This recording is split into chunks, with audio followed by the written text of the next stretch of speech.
Yo, I'm so excited today. Right now, I'm about to go work out with Tony Ferguson. I'm actually kind of nervous because I've actually never worked out with the UFC fighter before, and I know that Tony Ferguson is a freak athlete. I'm actually about to meet up with him right now. Hey, Tony, what are we doing today?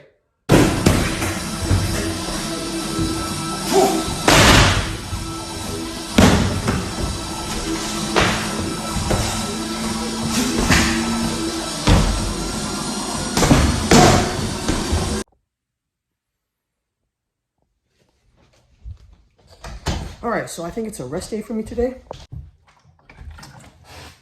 Yeah, I'm definitely not doing that anytime soon. You know, it's not often that a fighter's perception is able to change within 12 months. So you go through some setbacks, you might have a down year, you might even, consider retirement. But when you go from a top contender to people saying that you should reevaluate your career, you know that you're really down bad. I honestly feel for Tony Ferguson because for the last half of the 2010s, he was known as the boogeyman. But within 1 year of the new decade, people are not even considering a threat in that lightweight division. Khabib was right, man. I think Tony Ferguson is finished. He took a lot of punishment and got dominated by Justin Gaethje, and then he got completely shut out against Charles Oliveira. And it's not the fact that he lost twice in a row that makes people change their perception about him, but it's the way that he lost and how he looked in those fights this year. By the end of 2019, everybody was clamoring for Tony versus Khabib. But of course, the pandemic ruined those plans. So Tony was then scheduled to fight Justin Gaethje for the interim UFC lightweight championship. Now going into the fight, I had my doubts, but I was not ready for what I was about to witness. And in that fight, Tony Ferguson was beaten by a Justin Gaethje that was much more calculated, much stronger, and in all honesty, a more fearless fighter.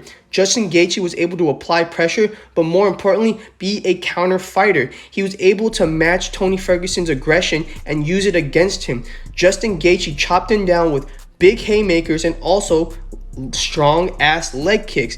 And in all honesty, kudos to Tony Ferguson because most of those shots that he took against Justin Gaethje would have knocked anybody out in that lightweight division. But unfortunately, in the 5th round, his body couldn't take anymore, and Herb Dean had to stop the fight. And to be honest, it was really hard to watch because Tony Ferguson's toughness really showed in this bout. And right then and there, the hopes for Khabib versus Tony were washed away. Tony now had to bounce back and win in impressive fashion in order to be in title contention. Because even with that loss to Gaethje, he was still a top 3 ranked lightweight. So he was scheduled to fight Charles Oliveira in December. But golly, I really wasn't expecting that outcome either.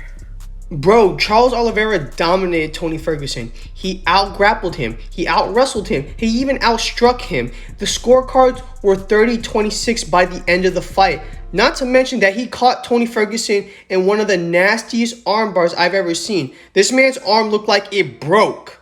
I'm beyond sad for Tony Ferguson because now it's going to take more than just one fight to get back in title contention. And it doesn't help that he's getting up there in age, so physically, his body is not going to get any better. Something has to change for Tony Ferguson in 2021 if he still wants to be considered elite.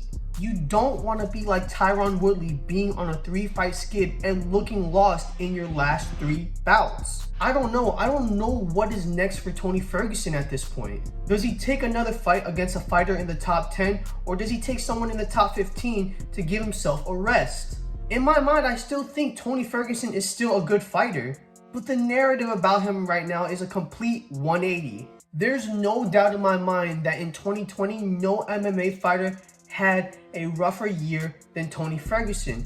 I really just hope that this is just a down year and not the decline of his career. That's it for today's video. Thank you guys for watching. Be sure to like, share, and subscribe.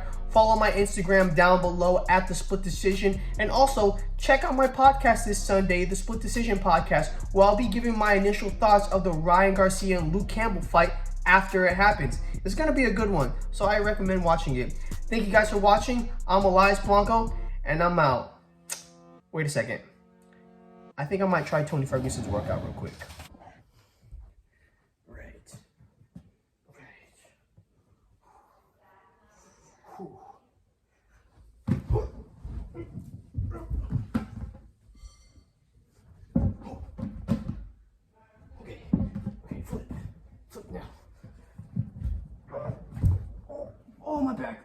oh,